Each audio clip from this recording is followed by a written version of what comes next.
In the era of restrictor plate racing, the Atlanta Motor Speedway vies as the fastest track in NASCAR, qualifying laps over 190 miles an hour, and the all-time non-super speedway record of 198 miles an hour. We are here at Atlanta Motor Speedway in its current configuration, maybe for the last time. I'm joined in the booth tonight by Chris Speer, and this is going to be a huge race for so many drivers. This is the first track we have visited this season that is the second time that we have actually seen this track. So these guys are going to maybe have something used to, Chris. They certainly will. This will be the second time here at Atlanta, like you mentioned, and these guys now know who is going to be the fast one to look out for. Track conditions just a little bit different than the last time we were here, but not too much different on the surface, Jared. Yeah, exactly right. We raced this track back in March, so it is a little bit cooler than the 109-degree track temp. These guys just starting qualifications here. Let's take a look at our race info. It is 85 degrees in the air, 110 on the track, and I'm sure that will continue to creep up as the race goes on. We have 44 drivers in the server tonight. That means one unlucky driver, unfortunately, will be going home, which is never fun for anybody here tonight. But a lot of stellar drivers in here, Chris. But the big thing is we have 7 races left, including tonight, until the playoffs start. 7 races left, and still a lot of positions for these guys to battle it out up in to get their way in on points. It's a very tight battle back there in that 16th position, Jared. And let's take a look at the playoff standings here. As you see, all the drivers 1 through 11, they are highlighted in gray, alternating colors, but they are all locked in officially at this point with wins and points. These drivers, provided that they stay above the top 25 mark, and most of these guys will, if not all of them should. But, if unforeseen circumstances knock them out of the top 25, that would be the only reason they would be missing it. But you look back, Casey McMullen back here tonight after taking a week off last week at Road America. He's back in action. He is 5th in points, but 12th in the overall standings. Got Lane Allen, his teammate, right behind him. Wayne Grassi, Rachel Hunt, Brian Helm, your 5 drivers that haven't won but are inside the playoffs. Helm with just a 10-point lead over Kevin Rupert and 11 points over Andrew Poliski. Bill Benedict back there, 21 points outside the cut line, Chris. 21 points. That's not a lot of track position here at Atlanta, and you could easily make it up just here in one race, Jared. With the amount of races we have left to the playoffs, there's still a lot of time to make up points on this race for the chase. Exactly right. Let's take a look and see where everybody is going in at. So we have the top 20 on the board right now, and right now we are looking at potentially Gil Gach would be the driver going home right now. It looks like Wayne Grassi, who is locked in the top 25, has not taken a time yet. We don't have anybody on the track except Rachel Hunt right now, Chris. But these guys, very close lap times. You see Jeff Chandler on the top at a 30.12.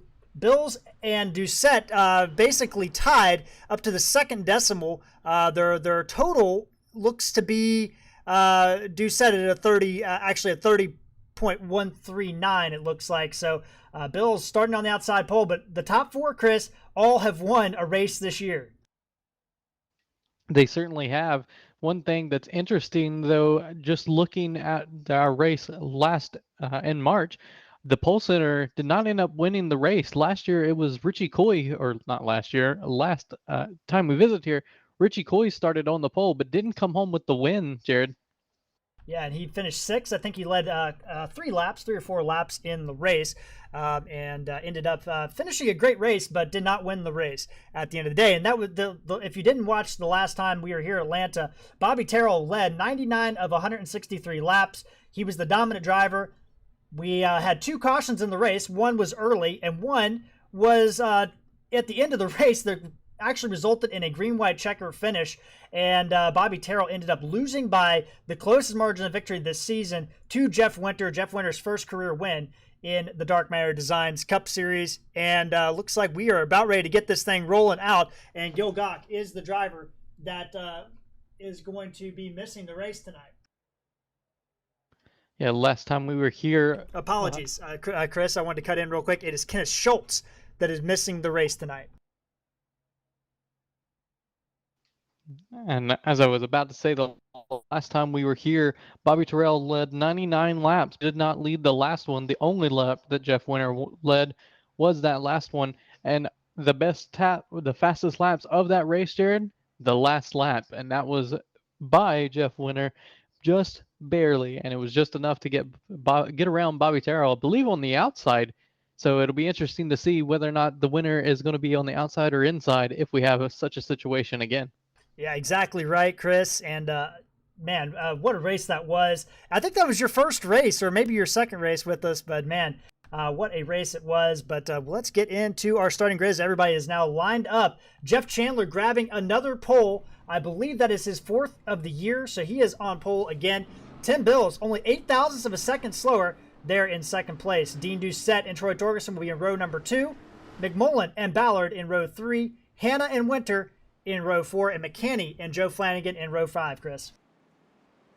You are correct. This is the 6th pole for Jeff Chandler, and looking at his average starting position before tonight, Jared, was 6th place. There you go. Looking through the rest of the grid here, row 6, Greg Holt, Rachel Hunt. Row 7, Vrooman and Williford. Row 8, Allen and Watts. Row 9 is Coy and Nearad, and row 10 is Chad Lang and Andrew Poliski back there.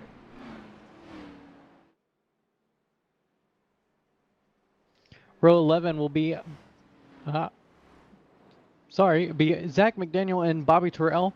Behind them, Bill Benedict and Mark Figueroa. Excuse me there.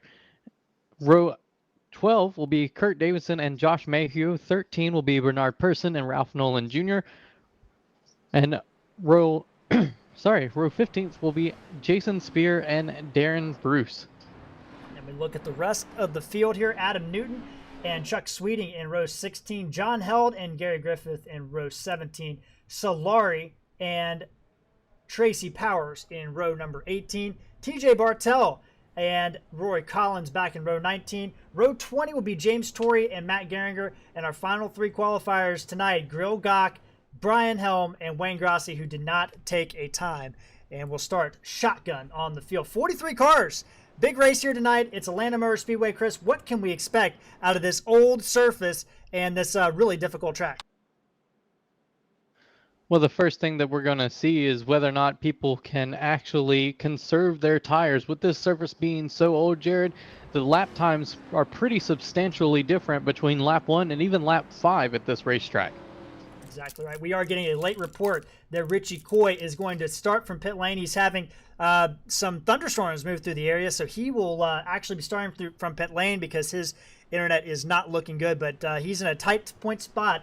He's going to make the chase, but he does not want to lose any more points than he has to, but also doesn't want to cause a problem for anybody, so he will be lining off pit road here tonight. But Chandler and Bills, we've seen this story a couple times this year. Doucette and Torgerson, some big heavy hitters up front, Chris. It's going to be a great race here tonight at Atlanta. 200 miles, a little shorter than we had in the spring, and we are about ready to get this thing underway here for the second time in Atlanta. Green flag is out, and here we go.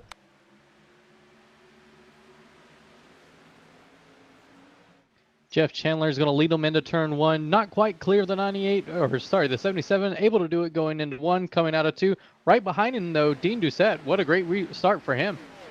There you see Coy leading the pit road right now. Everybody on the gas right now as they are trying to get as much as they can down the back straightaway. But Jeff Chandler is going to lead it out into turn number 3. Interesting to see, Jared. Most of these guys are electing to go just a little bit above that apron line on the low side here. Not many takers on the outside. And if you see a driver in white, that means they are locked into the playoffs at this point in time. And unless they miss a lot of races, they will be in there. It looks like Troy Torgerson up against the wall, Chris. Yeah, I got into it just a little bit. Not too much, though. Just a few sparks off of that machine. Doesn't look like there's any damage to it, but it did lose a position to Casey McMullen, and now he's got Brody Hanna on his inside. Brody Hanna starting up there. He is going to move forward, but you look at these drivers already. We got a driver up 6 positions in 2 laps. That's Chad Lang. He is doing pretty good. Then he got himself down the apron. He's lost all that time, got a little loose through the turn, and he was up 7 positions, Chris, and now he's going to be down about 7 positions. Just like that with this track, and when you get loose here, Jared, you're kind of in for a ride. It is not easy to catch these cars here. And you don't want to burn up the car at all, because this thing, this track eats tires. Dean Doucette, in the meantime, getting around Tim Bills for second place. He's running just a little bit higher up on the track. Bill's going to work back underneath them, but these 3 drivers here are kind of opening up a little bit of gap to Casey McMullen and Brody Hanna in 4th and 5th. They certainly are. Tim Bills in that 77 machine got wicked loose coming out of the corner there. Had to get out of it a little bit, but didn't lose hardly any time to Dean Doucette in that number 29. Everything looking good. We got a little bit of a battle back here. Randall Ballard with one of his best qualifying efforts of his career up there in 7th place, continuing to move a little bit forward. He was just around Randy McCann. You see Casey Mullen moving up the track. Rachel Hunt was second in, I guess I'll say, first practice last night. It looked very good in that number 51 machine. Can she move forward here tonight, Chris? She hasn't won yet this year, and which is a shock to so many people in this league. Can she get it done tonight? I think it's just a matter of time before Rachel is able to get up there. She's slowly been showing her some speed out of this number 51 machine. Usually see her in the 16, but now in the 51 machine as she's joined a different team. This driver, she's really done a pretty phenomenal job of being consistent here lately. I would expect her to finish up here in the top 10 tonight. If you look up front again, Jeff Chandler just opening, just peaking that lead just a little bit over Dean Doucette. Dean Doucette, a 3-time champion, twice last season. He won the championships in 2020 A and B, back when FTSR had split seasons. And right now, Dean Doucette seems pretty comfortable running that middle groove, and Tim Bills just can't get enough grip underneath of him. But, Chris, you look in the background, the 23 of Brody Hanna, who is outside the top 25, has a win. He needs a good run here tonight. He certainly does, and he's been moving forward. He passed Casey McMullen early on, and Troy Torgerson's already up 3 positions, doing what he can to go ahead and get up here as quickly as he possibly can. We talk about tire fall off, and there's 2 different strategies here at this track, Jared.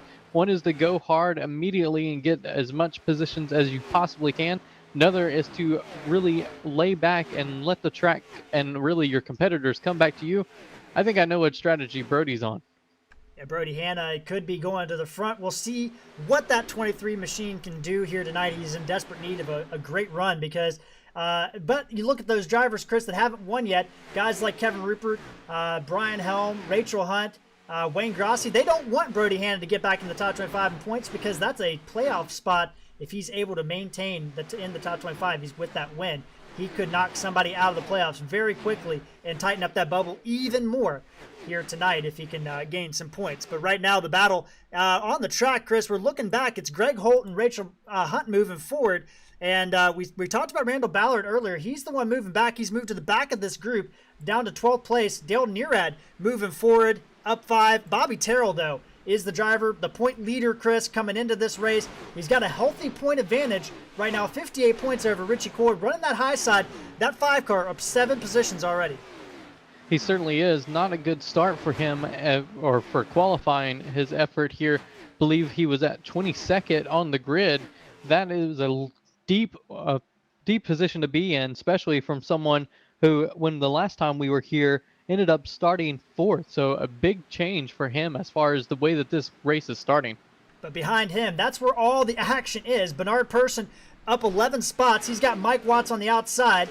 Also, Mark Figueroa making his debut in the 04. Good to see him out there. Andrew Poliski coming off a podium finish at Road America. He's in this group, and somebody's up against the wall. I think that was the 41 of Kurt Davidson that just scraped the wall coming off too. You got also Darren Bruce making his debut after missing the race at Road America, and Ralph Nolan also in this group, Chris. And this is a big battle. This is about 12 cars from 16th all the way back to 25th position, all in this group. It certainly is. These guys are really battling hard, leading them. Bernard Persson, last week's winner, is able to get in front of Mike Watts, and then as soon as he gets around him, it's almost like everyone else saw it, and now Andrew Politsky is right beside the 3 on the outside trying to make it work up there. Well, Chris, we got a caution out. First caution of the night, and trying to see. It looks like Matt Geringer and Tracy Powers, two teammates, might be involved in this accident. There's Geringer, and Tracy Powers also wrecked. Gary Griffith involved. Let's see what happened here. So Geringer is on the bottom of the track here. And the accident must be coming up here. Oh, it looks like maybe some contact between Tracy Powers and Steven Vrooman. John Held with a heavy impact. Jeff Winter involved as well. Let's see if we can get a better view of what happened here to that 45 machine that maybe made him break loose, Chris.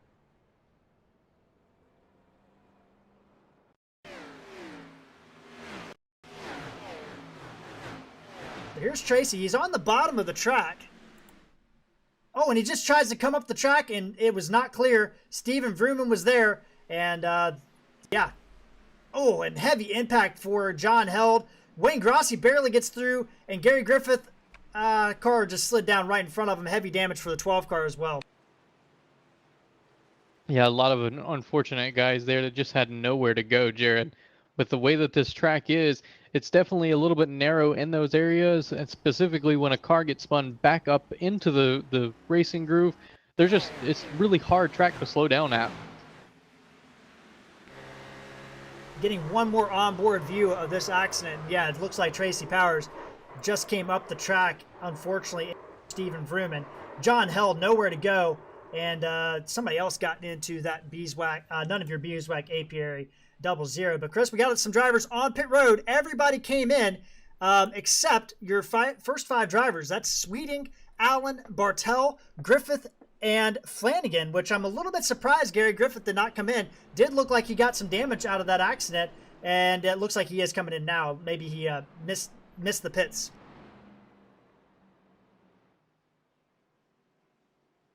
Yeah, interesting choice by these guys to stay out. It's definitely not something that I would have expected, but you never know. These guys are trying to save that set of tires so that they can use them later in this race and try to use that as their advantage. So Gil Gock also staying out, as you see some drivers on pit road here. TJ Bartel and Chuck Sweeting are the guys that are going to stay out. Lane Allen, Gary Griffith, and Joe Flanagan all electing to come down pit road on that second time, as we are about ready to get this thing re-racked and going. So it's going to be two Chevys on the front, but now Brody Hanna with an amazing pit stop. He's going to come out second out of the guys that pitted, up 4 positions on that pit stop, Chris. Yeah, great pit stop by. One thing about iRacing, just because you have the pit stops, which are the pit stop itself, are usually about the same time. The only thing that changes that is the driver's ability to get in and out of the pit stall and up to speed on pit road as quickly as possible. Brody Hanna getting it done in that 23 machine.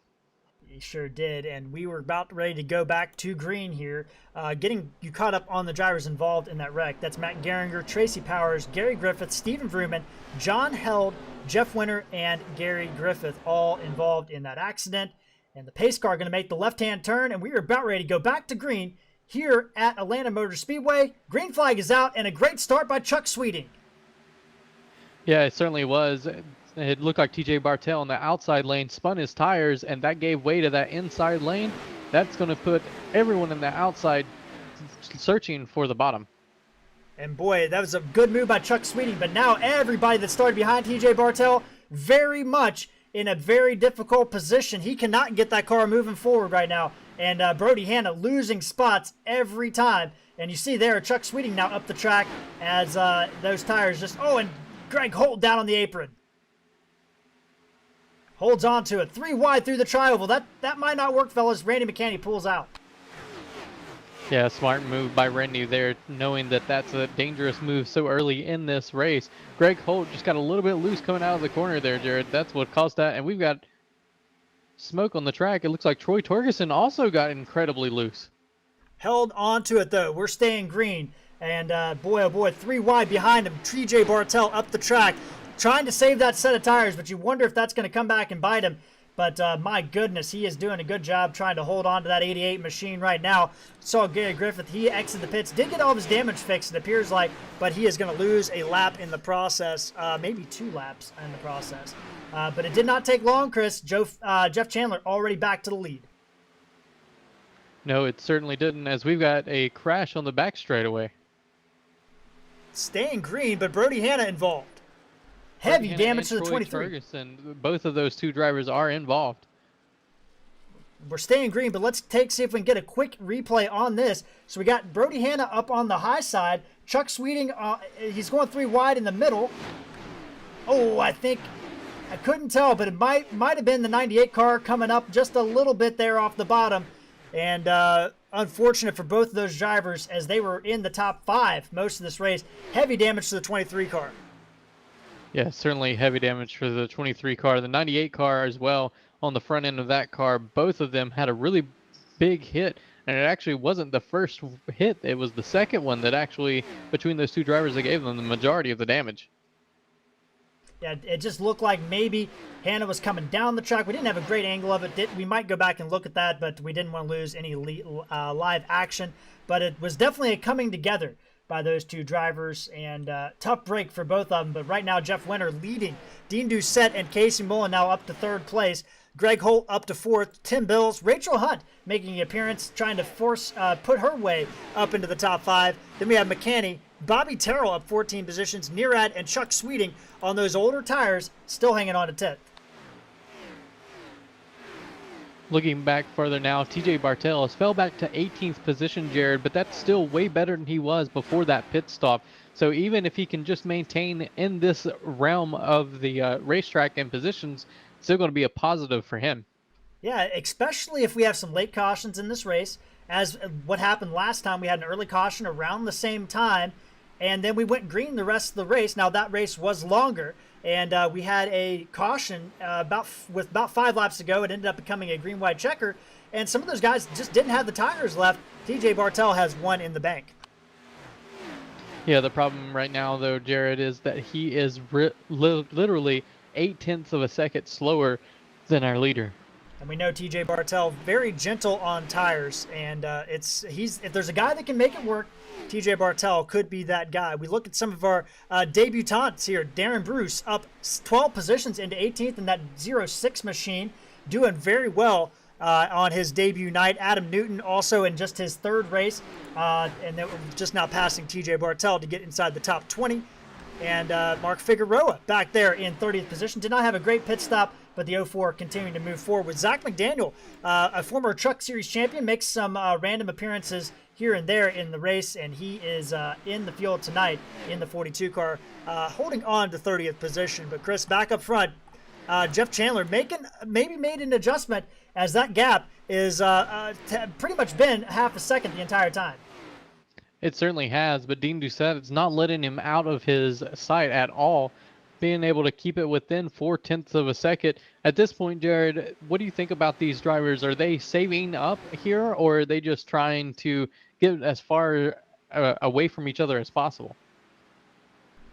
Yeah, that's a good question, but Dean Doucette is starting to kind of inch that gap forward just a little bit, but we all know at Atlanta Motor Speedway, you can't give it everything that the car has, because once you do, it is, could be a bad situation. Yeah, the last couple of laps, Dean Doucette's actually been a little bit faster than our leader, not by much. A couple laps ago it was 0.1 of a second, then 0.5 tenth, and then 1/4 of a tenth. So it's kind of maintaining a little bit faster than our leader, but still not enough. But Casey McMullen is actually running a little bit faster than both of these 2. So there's your time delta. It's pretty erratic. So not Dean Doucette gaining, then Jeff Chandler gains. Then we look at Casey McMullen. That gap has been steady, and it's been steadily coming down. So Casey McMullen in that 71 machine, he might be a guy to watch for, Chris. Certainly wanting that first win on the season. For a while, he was our championship points leader, dropped now back down to 5th after missing last week at Road to America. So trying to do whatever he can to make up those positions. He wants to be a regular season champion. Exactly. And right now he is 109 points outside of that. And that is the only spot that's guaranteed a playoff position that is without a win, and that's the playoff champ or the regular season champion. He's still within reach there, but a win would definitely go a long way. We got a driver that is about to get lapped. I can't tell who that is yet, but already some of these drivers that were involved in that first accident, the only accident of the night, are already going to lose some more time to the leaders. And a tough break. That's actually Brody Hanna that's going to get lapped. Yeah, I was about to say it's Brody back there, and I believe 30th place as our leaders catching. So right now, we got John Held and Steven Vrooman in the pits, in the garage. Jeff Winter has just headed down to pit road. Gehringer is back out on the track, but with heavy damage. He is shown 7 laps down. Powers 5 laps down. Richie Coy is shown 3 laps down. He has not been involved in accidents. He's having some technical issues tonight for the second place points man. Just trying to pick up some points. Gary Griffith in 37th, 2 laps down. Brody Hanna. Oh, it's Dean Doucette and Brody Hanna. And we're going to stay green again. Wow. And I did not catch that, and let's see if we can get a replay real quick on what happened between these two drivers. It was a very difficult angle. And, it just looks like the 23 maybe got a little loose there. The 29 maybe came up. And a very difficult situation already. Brody Hanna not having the race he's wanted.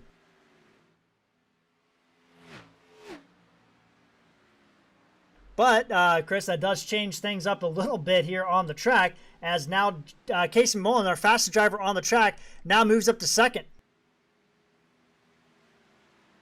Yes, certainly an ability to help Casey McMullen get up here, up into second position.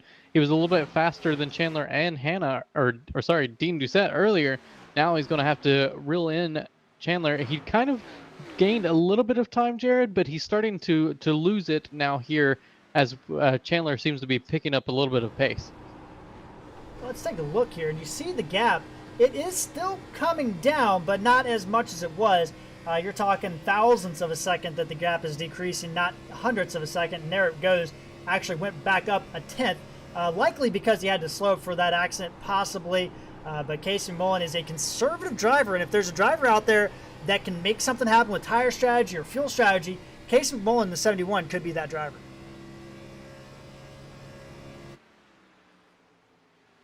He certainly can be, and this track has a uncanny ability of equalizing drivers longer in a run here, just because of how much the track can change your car, and at least the tire wear that these cars will go through.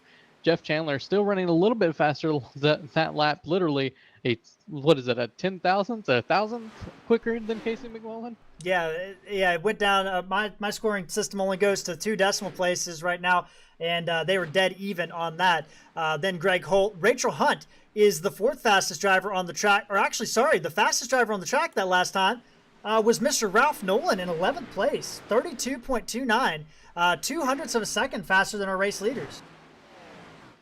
Impressive lap there. Interesting to note, though, Greg Holt in that 32 machine up 9 positions, up into 3rd. Right behind him, Rachel Hunt up 7 to get their way into the top 5. And these guys, they're showing a pretty strong run early on. Greg Holt, 2 wins on the season. Rachel Hunt still looking for her first.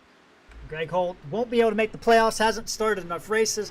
Unlikely he would get in the top 25 points anyway, but 2 wins this year for Greg Holt. Rachel Hunt looking for her first. Then behind them, I should say, Holt and Hunt, we got Tim Bills, who has been in pretty much the top 5 all night. But we got our big gainers of the night. Bobby Terrell up 16, and Bernard Persson, last week's winner, up 20 positions here tonight. And that number 8 machine looking real racy. Oh, he gets loose off the corner as soon as I get onto him. I feel like I'm bad luck when I start talking about somebody. They're involved in something.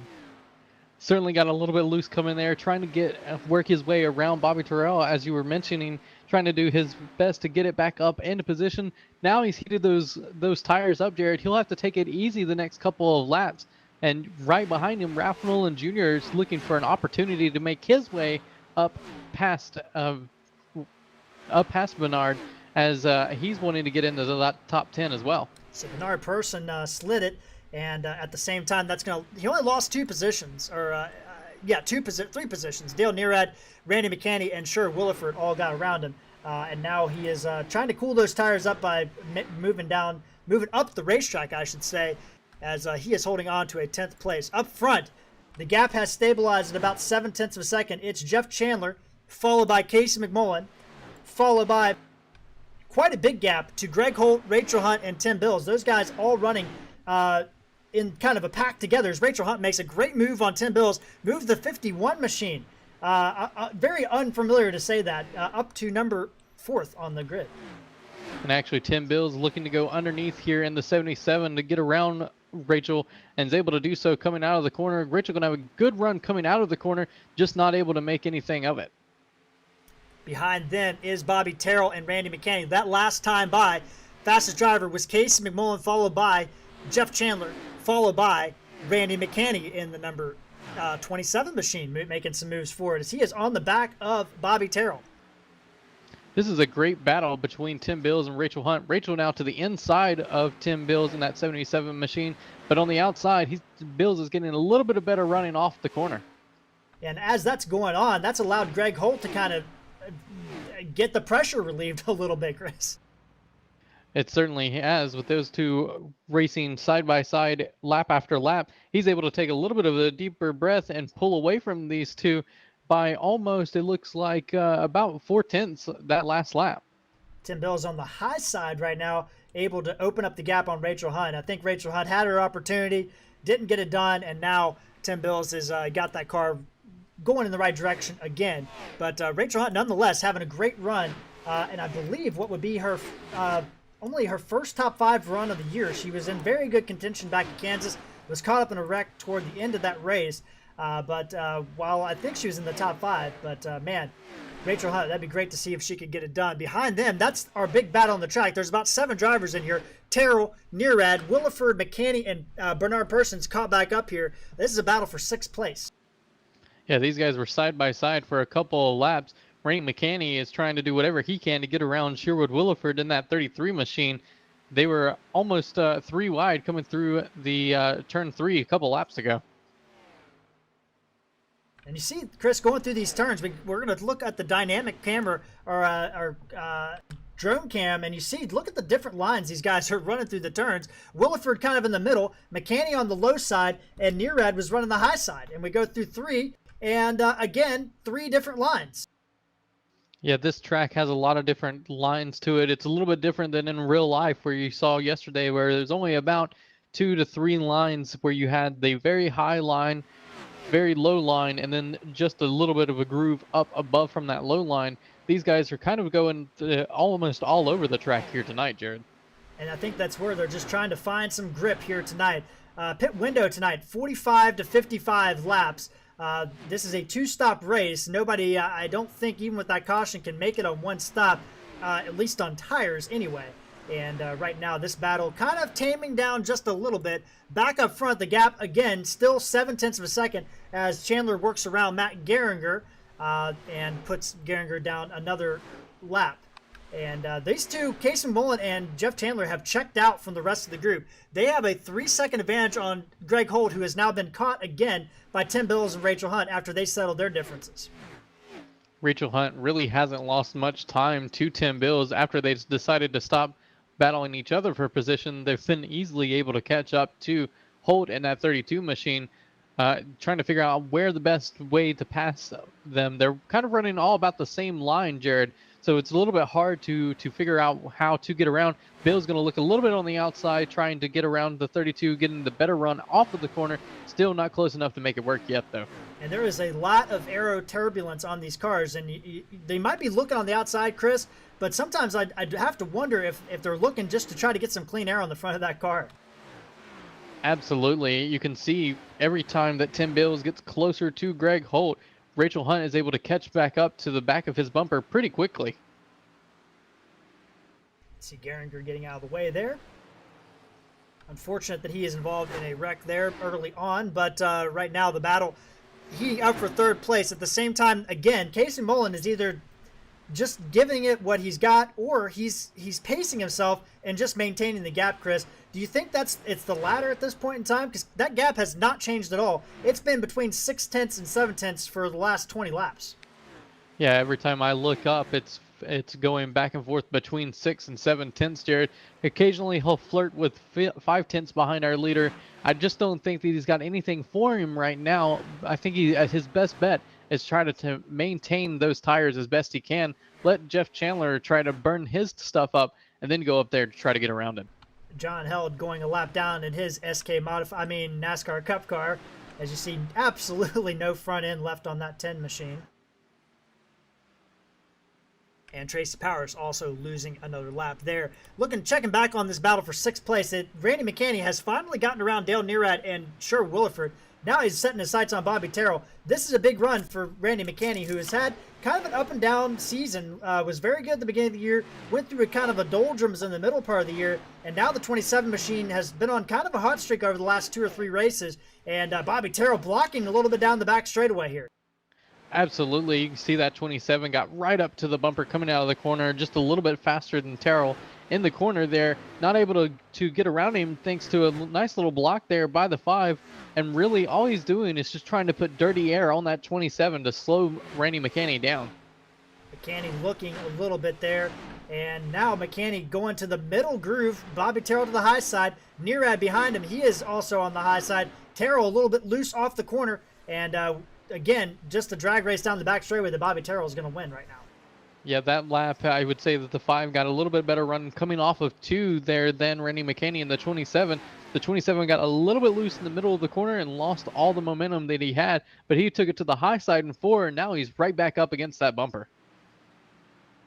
And here he is. Can Randy McCanny make a move going into turn 1? He's going to go to the middle. Terrell to the high side. Nearad is going to just wait this one out just a little bit. Just ahead of them, these guys are actually catching up to 3rd place, 4th place, and 5th place. McCanny side by side going into 3. Side by side, using a little bit of side draft there to stay beside the 5 machine. Now going through the corner. It looks like the 5 is going to get a little bit of the run off of the corner, but don't look now. Dale Nearad's closing the gap to these guys. And don't look now. These guys are still gaining on Rachel Hunt and Tim Bills, who have started to kind of get impatient with each other again and start battling. McCanny sticking his nose in front now. Nearad's going to look behind him, and behind them is Bernard Person, who we saw get loose earlier, and has got that car situated and going again.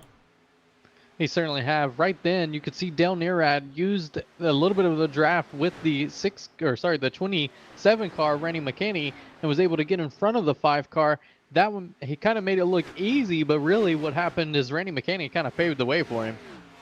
So now we got Randy McCanny checking back in up front. It's the same story. It's about 7/10 still between these two drivers. Let's look at the time delta and show you guys. The bar graph pretty much has not changed. Yes, there's a couple laps. Casey gained some. There's a couple laps that Jeff Chandler gained some.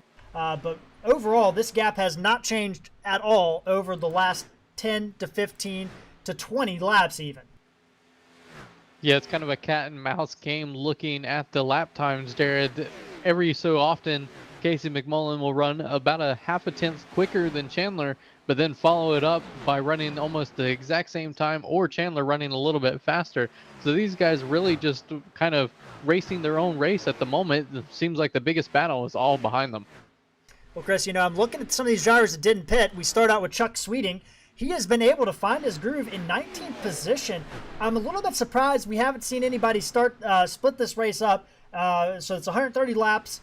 45.90 is what I kind of expected. We did have that caution on lap 13, but I'm surprised that Chuck Sweeting and TJ Bartel have not pitted along with Gil Gach. These 3 drivers still remain out on the track 53 laps.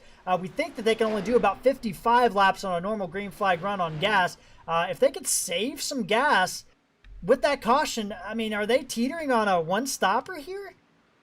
Potentially. I don't know about Chuck Sweeting, though, as he's currently 3 wide on the track coming out of the corner, and it's kind of real hard to save fuel when you're racing that hard.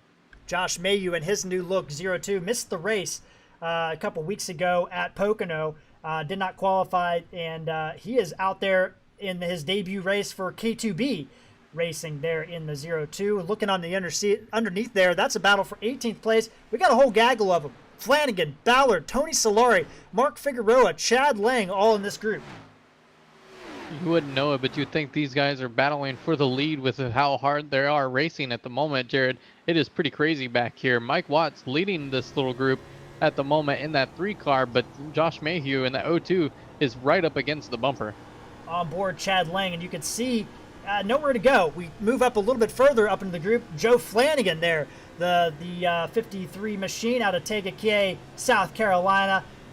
Running just got a little front end damage on the right side there, but it doesn't look like it's affecting him too much. Trying to follow Josh Mayhew, but I gotta say, guys, Chris, I'm pretty impressed with Chuck Sweeting on those old tires, still staying up in the top 20. Yeah, and it's kind of interesting to see there, Jared. He was able to get around Josh Mayhew on the outside there, just by being able to get a little bit of better run and coming off of the corner. Mayhew now going to be able to make the low side work, but real dead even coming to the line. And Jeff Chandler held up by TJ Bartel. TJ Bartel, not intentionally, TJ Bartel on new tires has just come out of the pits. Gil Gawk has just come out of the pits. So those two drivers. And TJ Bartel is trying to make a move. Jeff Chandler, I don't know, maybe didn't see him or something. Then TJ Bartel going to get back on the lead lap there. But that's allowed Casey McMullen to catch right back up to the back bumper. Certainly has. Casey McMullen right there, only 0.2 of a second back behind your leader, and now completely in the draft of that machine, and looks like he's going to try to take it going into 3. Chandler on the outside. Looks like he's going to concede the position. Didn't take a lot of work for Casey McMullen to get around him, but I would say the pit stops are imminent for some of these drivers here, and why battle too much? Jeff Chandler's led this entire race, and now Casey McMullen will get that one crucial bonus point at least at this point. The 2 bonus points are still on the line. I believe that Jeff Chandler has not clinched that yet, but now Casey McMullen, what can he do in that clean air, Chris? Well, you can see it. He's able to get a little bit farther away from Chandler. Chandler is really, really loose in the middle of the corner, getting that car almost completely sideways a couple of laps now that he's been behind McMullen. And really, that's the difference here, Jared, is that you can kind of see that Chandler's kind of started to fade as after he got in, kind of heated those tires up as TJ Bartel was trying to get around. That's what allowed McMullen to catch him. Now he's kind of pulling away a little bit, almost 0.4 of a second lead on Chandler. And these guys continuing to battle, but they're going to come up on some lap traffic here, Chris. And these guys, we got Zach McDaniel heading into pit road, but we've got some drivers in this group. Gary Griffith, Gil Gawk in this group as well. Or sorry, now I'm on the wrong guys. Andrew Poliski in this group of drivers that could go lap down very shortly. And these are not slow drivers back here.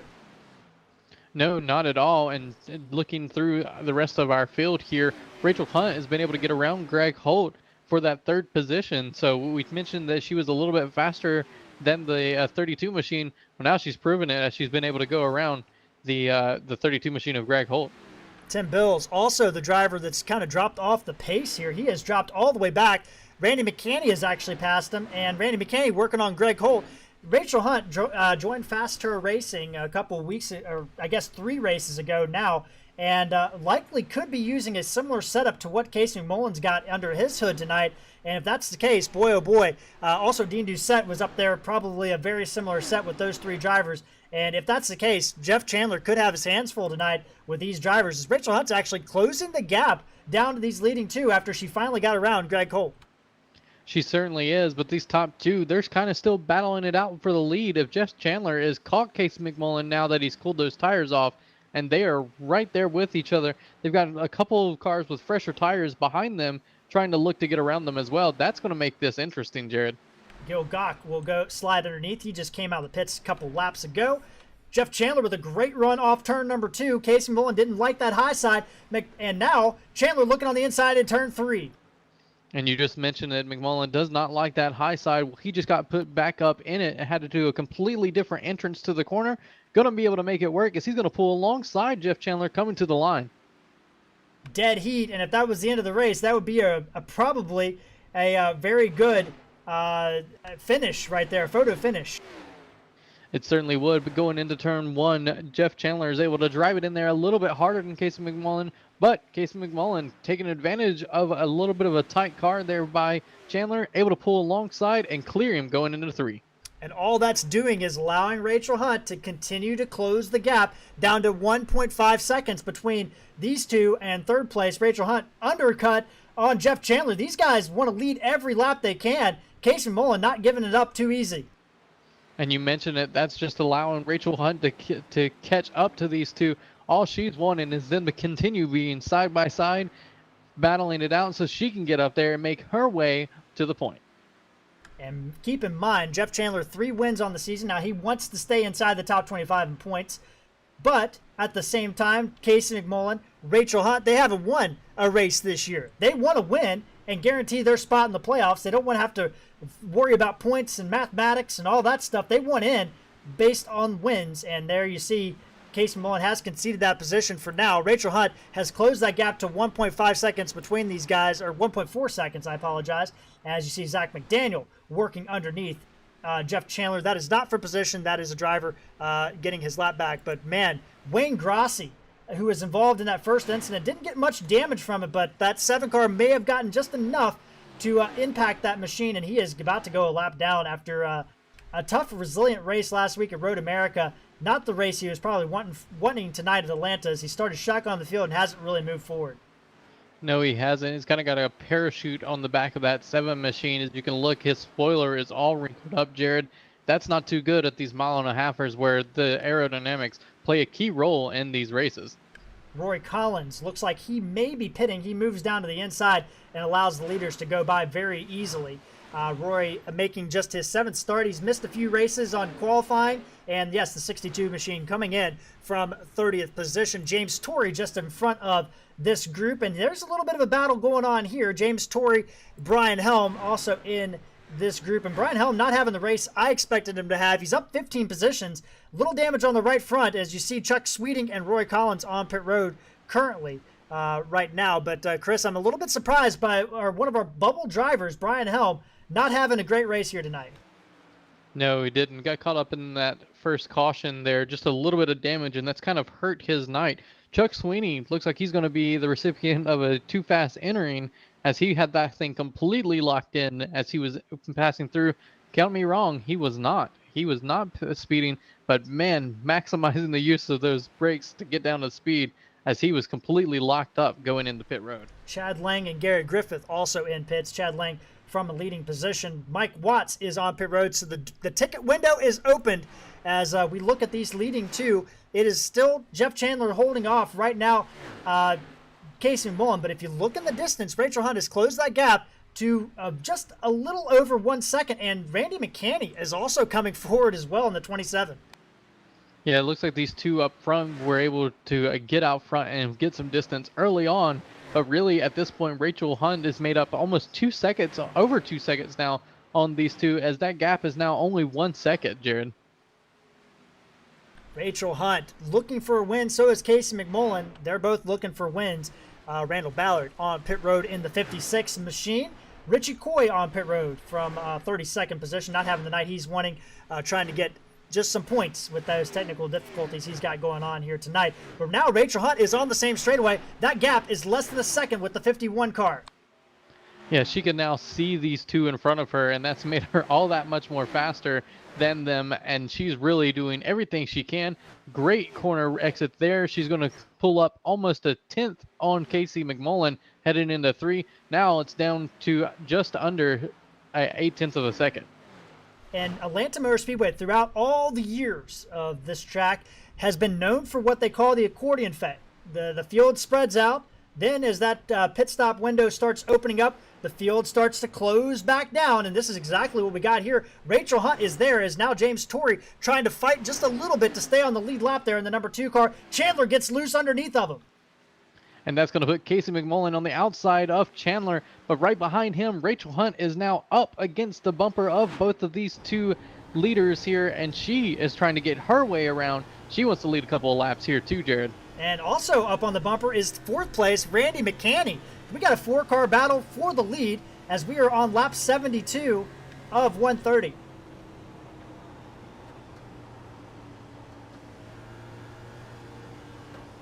Jared, this has become a incredible race up here for the lead. Definitely was not something that I was expecting to see happen. But man, now you've got these 4 cars. It's like a super speedway racing with as close as they are now. McMullen getting underneath Chandler again. Now Rachel Hunt trying to move up to second place. She is underneath Jeff Chandler in the tri-oval. McCanny is going to look and try to push Jeff Chandler back by her. That just shows the amount of energy it takes to get a run here. And you can see what fresh tires will do is the 3 car is going to go on the outside of all of them, make it 3 wide coming through 2. Wow, what a close move for Mike Watts on the outside. He does it cleanly, and now, man, that was very close for the 3 machine. Randy McKinney on the outside, though, he's going to pass Hunt and Chandler as Chandler comes to pit road. Chandler saw what those fresh tires can do and wants to take advantage of it to get around and catch these guys that have now shown that they've got a little bit better long run car. This is going to put everything into perspective. Now that Jeff Chandler, who's led the majority of this race, Jared, has pit. How long do you think that these guys up front are going to stay out before they too come to pit road? Oh, I think they're going to come very soon. If not this lap, the next lap. As you see McMullen to the inside, and McCanny is going to pull alongside him. And yeah, I think McMullen's coming now. He is. Man, that's deep. Oh, he hits the cone. I think that's a penalty if he hits the cone, Chris, and that is not good for the 71. Yeah, that's definitely going to be a penalty for the 71. Tough break for the 71. I came in there just a little bit hot and just kind of locked it up, Jared, and that's what'll happen. And there we got a caution out. It's Tracy Powers in the middle of pit stops.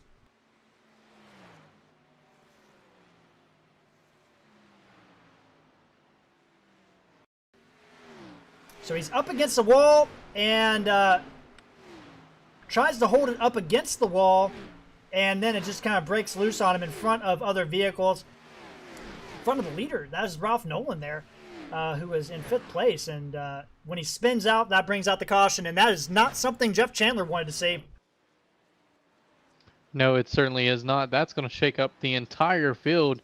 And you know who that's going to work out in the favor for, though, Jared?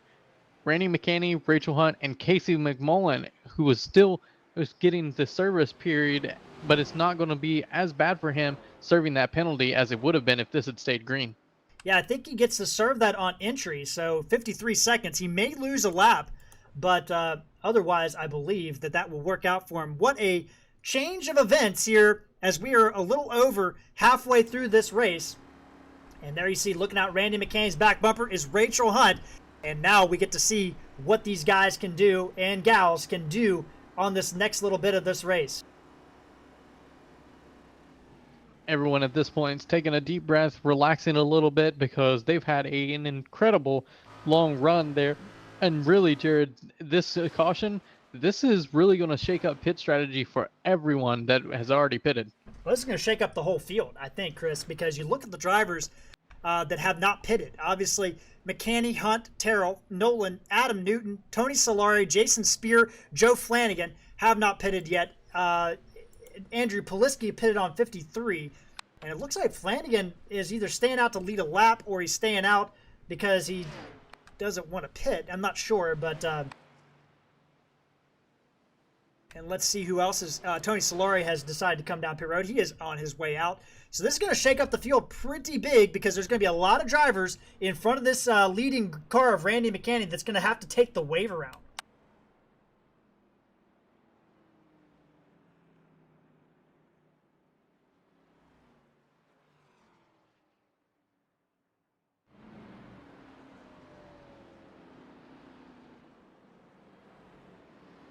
And Chris, you look at this, Jeff Chandler right now is shown all the way back in 12th position, but so he's going to have to take the wave around, but now he's going to have to work his way through a lot of traffic.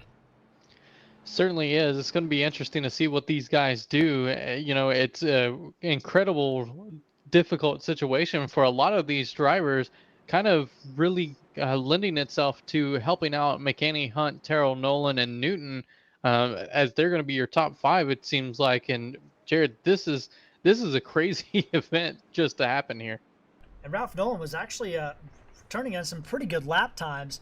relative to the leaders. He was just a little bit further back than I think he needed to be a factor in it, but was definitely quick nonetheless. And all of a sudden, he's in a position to where he can actually maybe make something happen. He had a top 5 run going at Atlanta the first time, then got caught up on that green-white checker, got up into the wall, and ended up finishing 25th. But Ralph Nolan Jr. barely inside the top 25 in points. Boy, wouldn't that shake everything up if he was able to sneak out of here with a win. It certainly will, and it looks like we're going to have about 10 cars that have to take the waiver round, Jared, and that's going to be an incredible feat here for these guys. It's really going to put them back in the pack. A lot of guys that were easily some of the top contenders early on, now they're going to have to make up all that position again.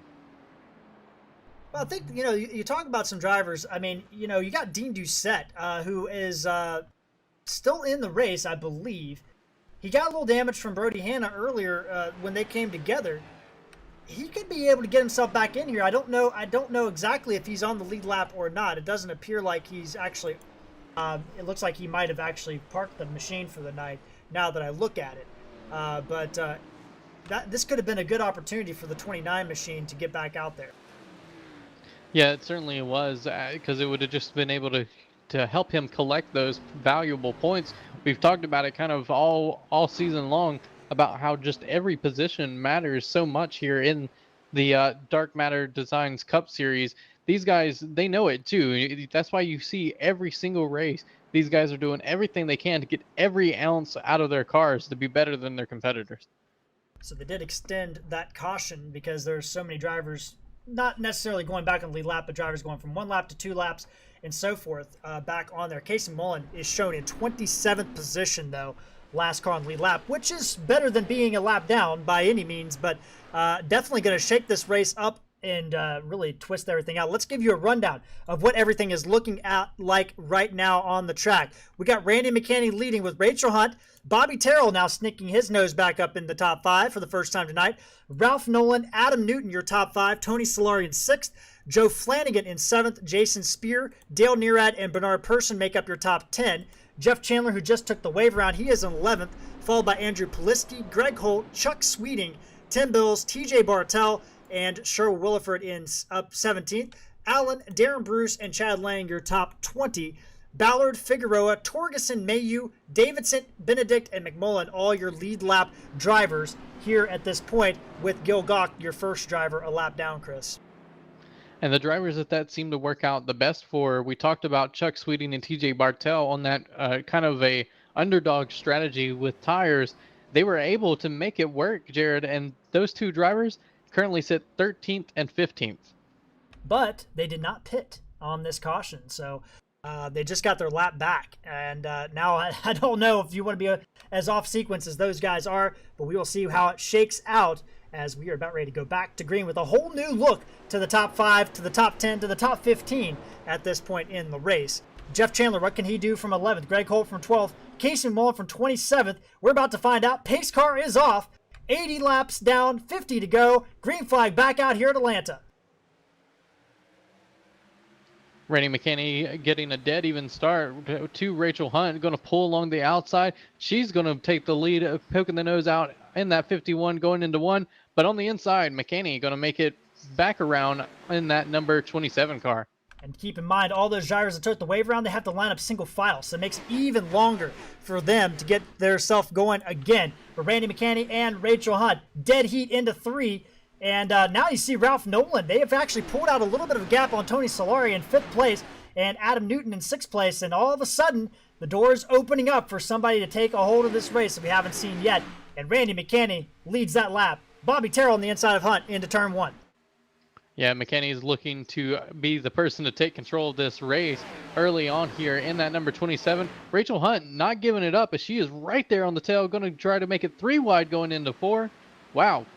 What a move by Rachel Hunt from the bottom to the top to the top to the bottom. Rachel Hunt to the lead. What a powerful move by Hunt in that 51 machine. Up here now leading the first laps in this new number as she's able to get up and around McCanny. McCanny lost 3 spots in that lap. Ralph Nolan Jr. up to third place. He's all over the back of the 5. And McCanny's checks into 4th. Joe Flanagan up into the top 5 for the first time tonight in the 53 machine. Tony Solari holding on to 6th place. Right now, Adam Newton in 7th. And we have a lap car of Gil Gach in this mix as well. As you know, the wave rounds kind of make things a little bit crazy. These guys, doing the math here, Chris, if they pitted on 77, that means they still, even with 55 laps of gas, I believe they still have to pit. And Adam Newton up against the wall, Tony Solari up against the wall. They both hold on to it. Yeah, Solari did that a couple of laps in a row, actually, Jared, and was able to hold on to it. Those guys around him, though, definitely had a little bit of an adrenaline rush. They have to make their way around the 74. Tony holding on to the outside, and you see Jeff Chandler starting to sneak his way back up into this group. But the difference this time around is one of the drivers who was competing for the lead, Rachel Hunt, is actually leading right now. But the gap has not increased, as you see Ralph Nolan all over the back of the 5 car. But just looks like he might be just playing it a little bit easy. But these top 6, 7 drivers have started to pull out from the rest of the field right now. They certainly have. And looking back through the pack, you mentioned Jeff Chandler working his way back up through the pack. Well, he's bringing Greg Holt in that 02 with him, or sorry, the 32 with him.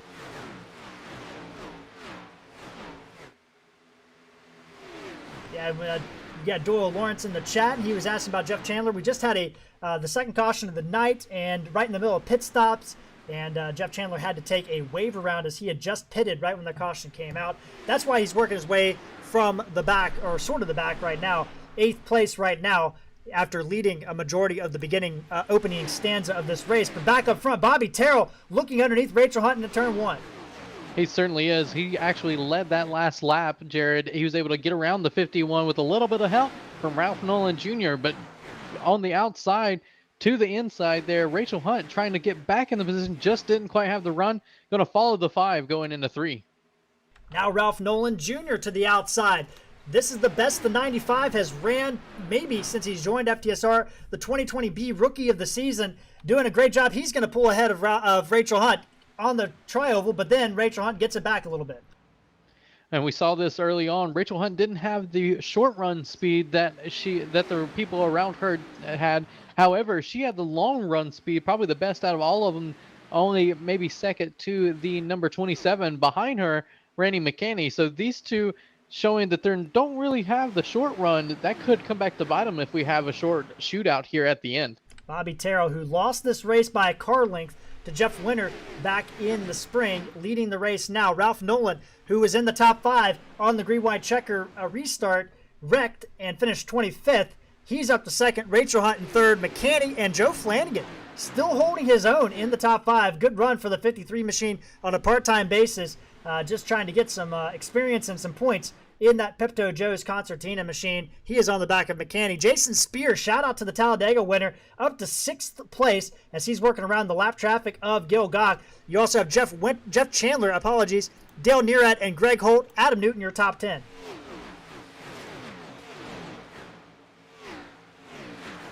Catching back up with Casey McMullen. He's up to 19th now, Jared, but kind of having a little bit of a hard time working around all this traffic. And you can see, if you look back, he's really kind of tied up behind some other drivers. Chuck Sweeting and Kurt Davidson, the 2 drivers in front of him, can't really go anywhere.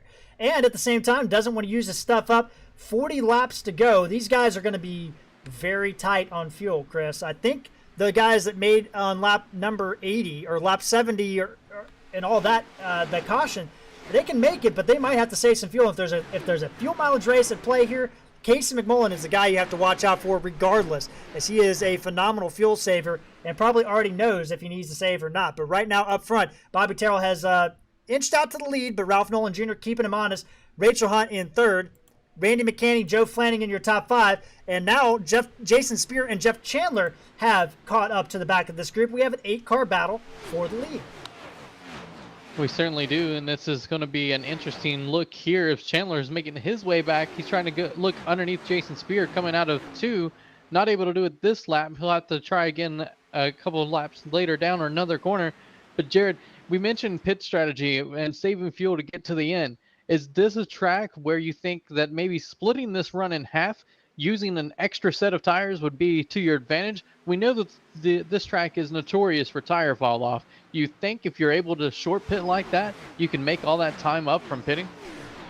I think you have to go for the fuel mileage game. I think that that is the only play, and it's gonna hurt T.J. Bartell and Chuck Sweeting, who did not pit on that last caution. We see Andrew Palicki has come into the pit road, but I just don't think that you can afford to take a second pit stop no matter what, unless you just absolutely 100% without equivocation know you're not going to be able to make it. And I'm sure some of these guys, including Jeff Chandler, could be on the fringes of making it to the end here. Well, and maybe another strategy will be if you're outside of that top 25, maybe you take that risk. I mean, you're already back there. What's to lose? Well, yeah, exactly. I mean, if you're outside the top 25 in points, outside the top 20 in the race, take a gamble as we have a battle for the lead heating up. It's Ralph Nolan Jr. in the 95 machine, looking on the inside of Bobby Terrell. This is a battle for the lead. Ralph Nolan doing a great job in that machine. He's out of South Carolina, and boy, oh boy, wouldn't it be great to see the 95 machine take the lead here at Atlanta, and he is going to be side by side coming off turn 2. He certainly is, and Rachel Hunt is really pushing Bobby Terrell to try to get around the Ralph Nolan there, and is able to make it work. They bring Randy McCanny in the 27 with them as well. And Ralph Nolan went from a driver competing for the lead to 4th place, all in about 2 turns. Absolutely, that'll show you exactly what the aerodynamics and a little bit of the draft here will do. And really, it's going to be a challenge to get around anyone, especially right now. Rachel Hunt tried to look on the inside, couldn't quite find a gap. And now Bobby Terrell is going to lead a train on the high side going into turn 3. Everybody's stacked up. Now Jeff Chandler is in the mix. Again, Joe Flanagan looking underneath Ralph Nolan. And we have another battle for lead. It's Rachel Hunt this time. Rachel Hunt looks to the low side. McCanny is going to help on the outside of the 5 machine. Hunt's going to have to really drive it in here to be able to make it work on the bottom, and it looks like she's going to be able to do it, Jared. These guys better look out. Jeff Chandler is coming. 34 laps to go here at Atlanta, and it is a tight battle. 6 drivers in a blanket for the lead. Rachel Hunt leading those drivers in her new number 51 Reese's car for faster sim racing. Randy McCanny, who hasn't won since the Daytona Road Course. In second, Bobby Terrell, who hasn't won since May at, I believe, Dover, is in 3rd place, and Ralph Nolan Jr. without a win. What a race we got right now, Chris. We certainly do. It's an incredible race. Wow, Nolan got real loose coming out of 2 there. Lost a little bit of time to the guys around him, but not hardly out of this fight yet here with just over, 32 laps to go. Man, Jeff Chandler loose off the corner. Flanagan now on the outside. Everybody kind of stacking up behind Bobby Terrell. That 5 car, the handling has kind of gone away from it. And my goodness, everybody right there. Jason Speer in this group as well has caught up to him. That's allowing our top 2 drivers to scoot away. But all of a sudden, Jeff Chandler clears the gap, and now he is on the move. He certainly is. He's worked his way back up now into 3rd position here. Hunt leading the way, but McCanny is not letting her get any farther away than about 3/10. They are basically matching lap times, Jared. You have one driver trying to punch her ticket to the playoffs and not have to worry about the points the rest of the year. You have another driver that would like those extra bonus points to come with getting a win. And you have another driver that needs every point that he can get because he's scheduled to miss some races. We assumed he wasn't going to be able to be here tonight, but I'm sure there was some vacation time he's been saving up as Jeff Chandler is currently 22nd in points. But we have a crash. Lane Allen and Darren Bruce involved, and they have wrecked on the inside. That is going to keep us green. And Lane Allen backing up on the track. He gets it going. We're going to stay green. Let's see what happened here to the 06 in his debut race. Lane Allen in the 14. Looks like he's on the high side. This is in front of Casey Mullen. Oh, he gets loose against the wall. And Lane Allen was the driver that was there to catch his looseness. Certainly a big mishap there for Lane Allen. Not the night that he was looking for. Just wrong place, wrong time, Jared. Lane Allen, another driver without a win. He is currently 8th in points and the second highest driver without a win in the championship chase right now. But right now, Rachel Hunt has opened up just a little bit of a lead on Randy McCanny, but now Jeff Chandler is there. Can Jeff Chandler make his way back to the front, or will Rachel Hunt hold on to win her first race of the year? It's certainly going to be a battle, but right now, Jeff Chandler is doing everything he can to get around McKinney in that 27 car, all the way up on the bumper. They are really battling hard. Jeff Chandler can see the lead and wants it back. And don't forget, there is bonus points for finishing in the top 10 in points. And Randy McCanny in 14th, a good run here tonight, could push him back as high as 9th place in points as we leave here at Atlanta. He could actually benefit from finishing second or third or winning this race in more ways than one. But right now he does concede to Jeff Chandler. But we saw earlier Rachel Hunt seemed to have that speed as the run goes on. Can she hold off this hard charging 31 machine? Well, if she's going to do it, Jared, it's going to be from some serious blocking, as the last few laps, Chandler has been way faster than her. Right now, the battle also on the track. We can't be remiss looking at the rest of the top 5. Joe Flanagan looking underneath Bobby Terrell in the 5 machine. Just can't quite get there. That's a battle for 4th place on the track. Ralph Nolan holding on to 6th. Jason Speer in 7th, just ahead of Greg Holt. Dale Nearad all over the back bumper of that 32 machine. And Bernard Person, your last driver in the top 10. Newton in 11th. Tony Solari holding on to 12th. Casey Mullen has made his way up to 13th after that pit cone violation penalty and had to start 27th on that last restart, up 14 positions. Tim Bills up in 14th. He has not had the run he's wanted after the start he had. Sher Williford in 15th. Sweeting, Davidson, Torgerson, Figueroa, and Chad Lang, your top 20.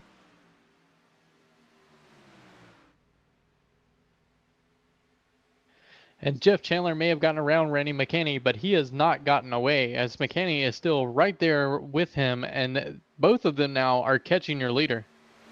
There's Darren Bruce, who was involved in that accident earlier that we stayed green for, and now all of a sudden we got just a little bit of a pack forming behind him, and that's weird to say at Atlanta, but 25 laps to go.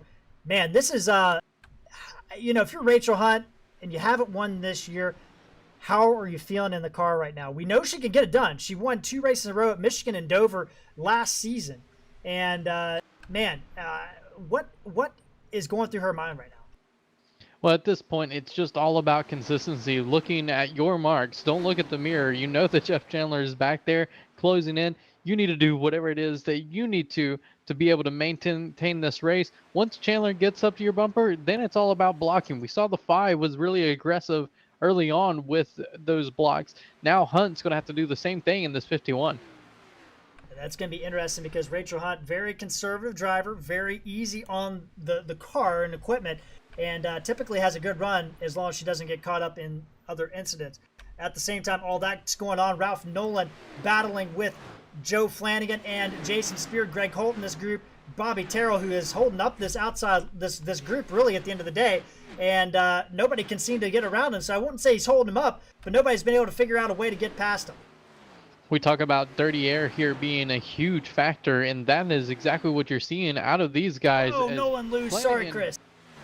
Nolan got loose and Flanagan got tight, and both of them had a terrible corner there as they lost a bunch of speed.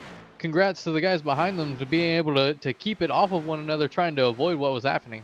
Gary Griffith exiting pits after his damage earlier in this race. But that's the battle right now on the track. We have so many battles on this track, but right now that is this gaggle for pretty much 4th place all the way back to 10th place is what's heating up right now. Adam Newton also in there just on the edge of this battle as well. Up front, it's still a quarter of a second between Chandler, Hunt, and McCanny as they continue to open up the gap to Bobby Terrell in 4th place. They're going to settle it among these 3 drivers.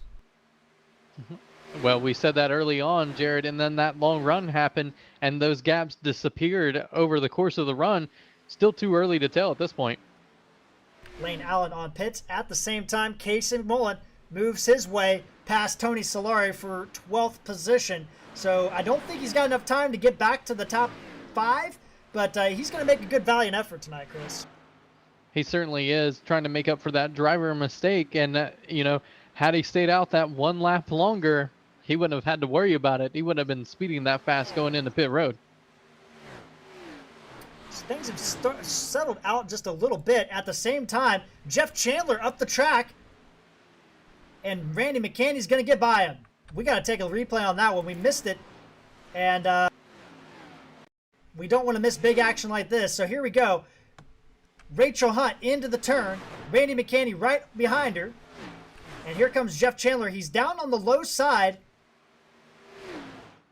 Oh, it just gets up. Oh, he gets in the wall. Contact for the 31, Chris. Yeah, just got down onto that white line, and as soon as he did, the car broke a little bit loose coming out of the corner. Nothing he could do but try to hang on, get out of it a little bit. Didn't matter, though. Caught the wall, and now he's lost over a second to these two up front now. He looked like he was battling a notorious thing that happens in Atlanta, a push-loose condition. The car just wanted to go up the track, but it was tight. But he knew if he turned the wheel a little bit more, he'd spin out, and a tough situation to be in. But now that's kind of opened things up just a little bit for Rachel Hunt. McCaney is there, but not quite there. Bobby Terrell is in the middle of some lap traffic right now with Darren Bruce and Gary Griffith, and Joe Flanagan holding on to 5th place. Yeah, that 5 machines kind of settled back in, kind of not really gaining on the top 3, but not losing any ground to anyone behind him as well. So he's really able to maintain that car. Kind of looks like he still may be able to keep this thing up in the top 5 here to the end of the race. Oh, Terrell loose through that corner, and he holds on to it right now. We got some drivers on pit road. Mark Figueroa on pit road. Also, we saw another couple drivers dip off of pit road, and I expect Chuck Sweeting and TJ Bartell will have to call their bet pretty soon, as they are going to be close on fuel. So 23 drivers left on the lead lap, 16 laps to go. If you're just joining us, we've had 2 cautions in this race. One at early in the race, lap 13, for a multi-car incident involving the 45 and the 00. We've had a couple of accidents that didn't bring out cautions since then, but our last caution was on lap 75. That was Tracy Powers getting up against the wall and spinning. And that set up what we have right now. Put Jeff Chandler and Casey McMullen, our early leaders, in a very big pickle. And Rachel Hunt has been able to take advantage. Jeff Chandler, if you just missed it moments ago, hit the wall and has been relinquished to 3rd place. That car looks good, but maybe just a little bit off now, as we still are monitoring a couple battles. The battle for the lead heating up again, Chris. It certainly is. Randy McCaney has gotten to the bumper of the 51, Rachel Hunt, kind of trying to do a little bit different line, just to stay a little bit higher than Hunt and make it work out of the corner. They're pretty dead even coming out of 3 and 4, but usually in turn 1, that's where McCaney is just a little bit faster than Hunt. So Rachel Hunt looking for her first win. McCaney looking for his second on the year. Rachel Hunt moving in that middle ground. And by the way, want to shout out all of our viewers. We got several live, over 20 live viewers right now over 30 live viewers between Facebook and YouTube. Appreciate everybody out there watching and enjoying the stream out here. Saw Pepto Jr. We saw Brandon Elder out in the chat tonight. Jason Martin out in the chat. Doyle Lawrence out in the chat. And we got a dandy on our hands right now. 13 laps to go. Hunt and McCaney, are they going to be the ones to settle this thing out? As Chandler continues to kind of fall back, Bobby Terrell is actually kind of reeling him in just a little bit. He certainly is. Up front, Rachel Hunt has now changed her line going through 1. Didn't quite hurt her because it was able to put dirty air on McCaney going through 1. They're pretty even coming out of 3 and 4, so she's figuring out that she needs to start blocking that 27 machine. Got a driver, TJ Bartell, on pit road. We knew he wasn't going to make it. Tried a strategy, much respect to the strategy, and it is not going to pay off for him. That will likely eliminate him from the playoff competition, despite having that win. I don't think he'll be mathematically eliminated after tonight's race. But man, right now, Chris, we changed our camera view just to get what you were saying, and you're right. Some different lines being used by these two leaders right now. It certainly is, and Hunt really able to take the line away from McCaney. It seems like both of those cars are set up to want to run the exact same line, and as long as that's happening, you're not going to get around each other. And this is all about that clean air. 11 laps to go here at Atlanta. Roy Collins up on the high side. He's going to go another lap down. I don't know if that's going to be positioned for Gary Griffith. It does not appear to be so at this point in time, but Roy Collins running in 31st, 1 lap down. And we saw somebody. Is that Jeff Chandler? That was Jeff Chandler, got wicked loose coming out of the turn. I was able to gather it back up, but man, he lost just that much more time. At this point, he's frustrated with himself after he got up into the wall, trying to make up as much time as he can, trying not to lose a position to Bobby Terrell. But that car really struggling on handle-wise now, Jared. Terrell is there. Joe Flanagan starting to reel these guys in as well. So Jeff Chandler is going to have his hands full. Oh, he's still loose. My goodness, that car is stepping out every single time on the corner. And that 31 car is in a lot of trouble, Chris. I've been there at Atlanta Motor Speedway in the past with this same package. And you start using those rear tires up, and it just becomes probably the worst thing you've ever driven in your life. It certainly is, but all that's behind the two side-by-side battling for the lead. Hunt, McCanny. McCanny's on the inside going into one. Behind them, Griffith in that 12 machine electing to go with the 27 machine to push him to the lead. Ford helping Ford, even though Gary Griffith with some damage and not enough push. I don't think he's going to be able to help too much with that aero deficiency on that 12 machine. And he's got fresher tires than these two drivers. It's kind of a difficult position for Gary because he doesn't want to. Oh, it's going to make Randy McCanny lose through the tri-oval. It certainly did, and that is going to help out Hunt as now she's able to pull up to about a quarter of a second lead over McCanny in the 27. But this race, it's still not over, Jared. Checking back on Jeff Chandler. He has lost that spot to Bobby Terrell. Now he's trying to get back on that spot. And now Joe Flanagan and Jason Speer are catching up. And you have some drivers on fresher tires. TJ Bartell also working his way through the field as well. Rachel Hunt, we saw Ross Chastain yesterday help out Kurt Busch, his teammate. Rachel Hunt doesn't really have any teammates that are going to be coming up anytime soon as far as lap traffic. So it looks like she's going to have to do this one on her own. 7 laps to go at Atlanta. 7 laps to go, and McCanny is able to reel in just a little bit going into the corner, but does not get the exit as Hunt does, and Hunt's able to pull it back out to almost a quarter of a second lead. Rachel Hunt trying to punch that ticket to the playoffs right here, right now, and 6 laps to go at the line. Randy McCann trying to grab his second win of the season. Back further, Bobby Terrell has gotten well around Jeff Chandler, who has now found himself on the back end of Joe Flanagan. On the front end of Joe Flanagan. Jason Speer, Greg Holt also in this battle. Bernard Persson, Dale Nearad, Ralph Nolan have all caught up to Jeff Chandler. Things have just gone downhill for Jeff Chandler after that pit stop. But if he can hold on to a top 5 and even a top 10, it's a good points night. Back up front, McCanny is all over the back of Hunt. The flagman has 5 fingers in the air, 5 to go here at Atlanta. TJ Bartell behind these two after that pit stop, trying to make his way around them. Not really for position, but still going to throw a mix into it as Hunt way up high, highest she's been all night. And now McCanny on the inside. McCanny gets loose on the bottom, and that's going to kill his run. He's going to have to tuck in behind her. I do want to let our viewers know at home, Rachel Hunt battling Alzheimer's and has done very well with that. But unfortunately, part of that problem is or situation, she is not going to be able to do an interview with us. So we will not hear from her even if she finishes in the top 3 tonight. So we will grab our 4th place finisher and hear from them, whoever that may be. But regardless, Rachel Hunt having a great run here tonight and holding on to that outside position. 4 laps to go at Atlanta. McCanny, he's got to give everything now at this point, Chris. He certainly is. He's trying to make the bottom groove work here. He's able to drive it down a little bit harder than Hunt. Not able to get the run off the corner. That's where Hunt in that 51 machine is way better and than that number 6 machine. But it's still not over. There's 3 laps to go, Jared. I apologize. It's Parkinson's disease, so I apologize about that miscommunication there.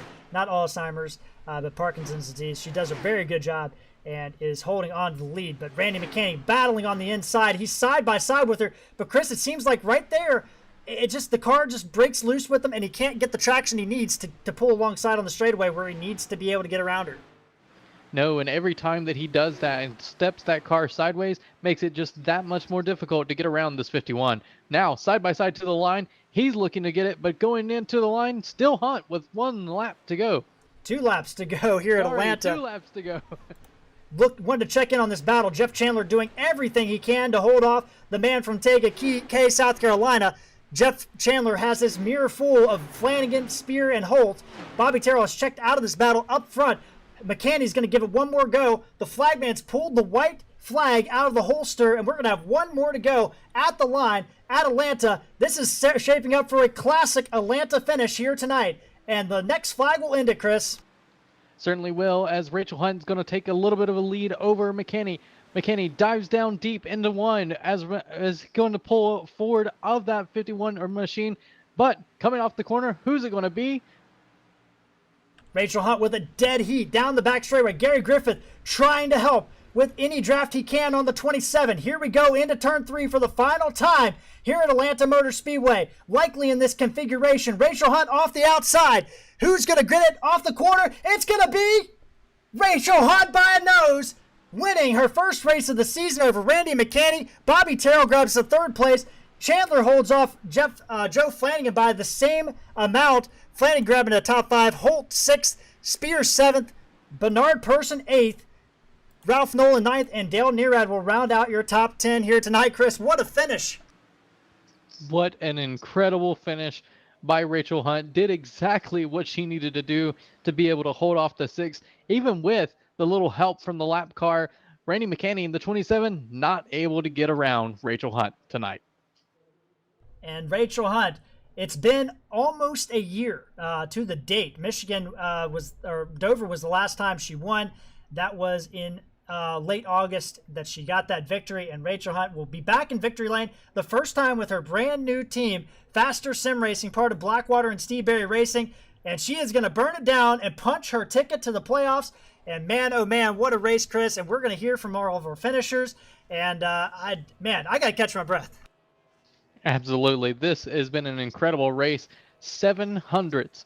The first race, 300s. This race, just as incredible as that one. This one wasn't decided on the last lap, but Randy McCanny sure hopes that, or wished that it had been. So we'll be back after the commercial break, and we'll hear from our finishers 2nd through 4th here tonight at Atlanta Motor Speedway and talk about what that does for the playoffs. We'll be back after these messages.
We are back live here at Atlanta Motor Speedway, where Rachel Hunt has grabbed her first victory of the season and punched her ticket to the playoffs. Chris, what a race it was.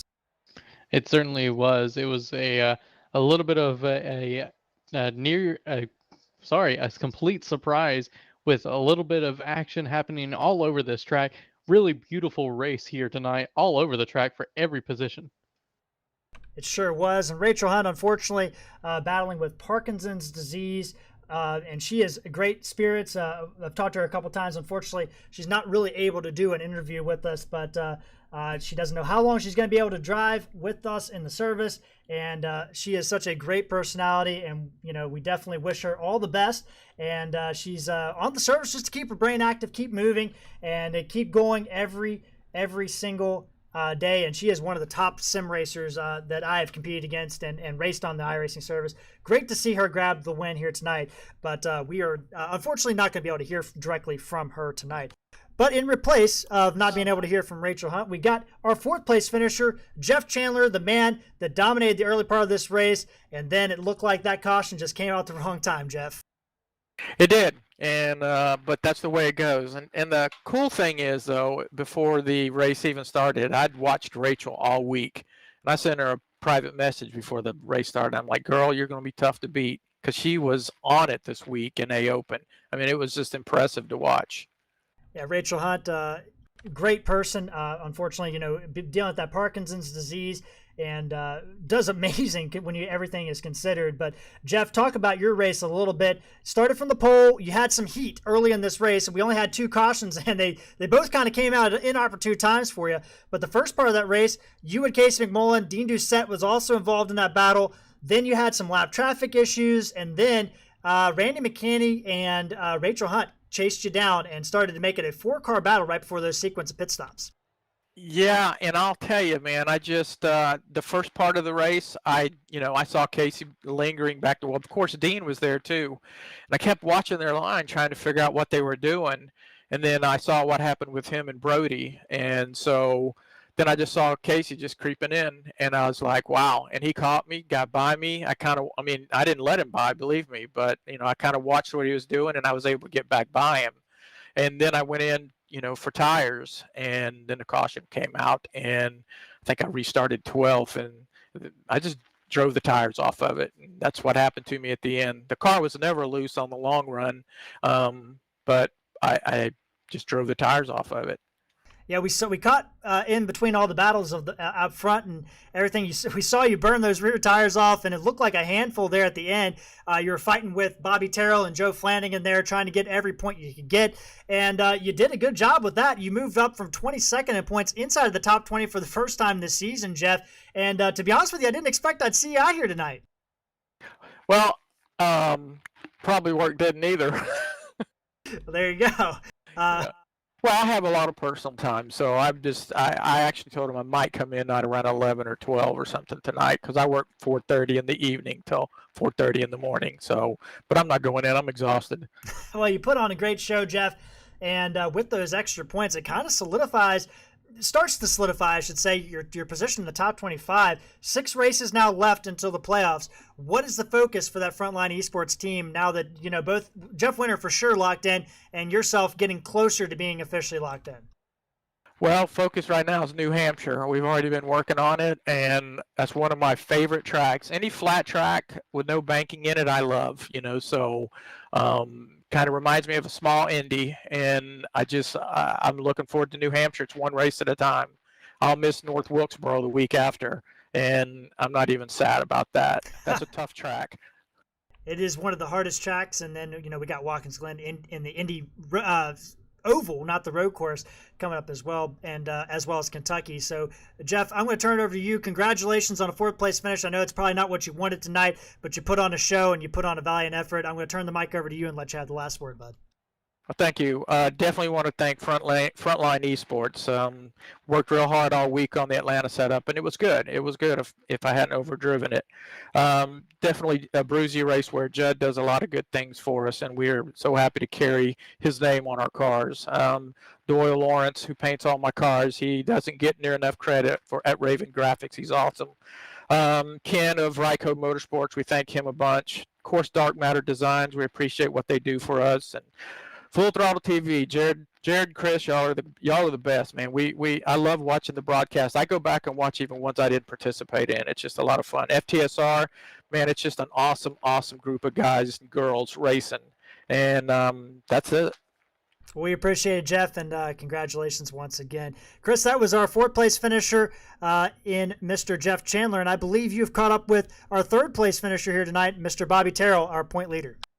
I certainly have. Bobby, you started back in 22nd, made your way up steadily through the field to finish 3rd here tonight. Take me through the race from your perspective. Basically just drove. I mean, I overdrove it a lot. You know, I was just trying to get up toward the front, I guess you would say. And every run, I overdrove it except for that last one. It was I didn't overdrive it on that last one. But I mean, I just picked my way through the field, you know, slowly but surely. I can't remember exactly, but just steadily picked them off till I got in the top 10, I think. Well, take us through that last 10 laps when Jeff Chandler caught the outside wall and you started catching him. What was going through your mind as what it was going to take to get around the 31? I wasn't. I mean, I could tell he was spotting loose off a lot looser than I was. I mean, I didn't know if I'd catch him or not, but like I said, he was a little more looser than I was. He certainly was, and you were able to get around him and put that position on him.